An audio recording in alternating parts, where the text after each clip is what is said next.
পরিবারে, আত্মীয় স্বজনের ভিতরে বা পাড়া মহল্লায় যারা আপনার ছোট আছে বয়সে, তাদেরকে কখনো শাসন করতে যাবেন না,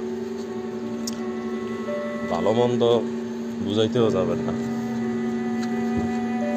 কারণ জানেন, আপনি তারা ভালোর জন্য ডাক দিবেন, বারণ করবেন, সে শুনবে একটা, বুঝবে একটা, প্রতিক্রিয়া জানাবে আরেকটা, এবং সেইটা আপনার যে সিনিয়র আছে তারা জানাবে আরেকটা।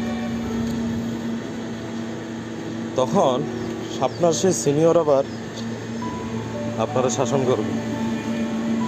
তোমার কি দরকার ছিল তারা শাসন করার, নিষেধ করার? বি কেয়ারফুল এইসব বিষয়।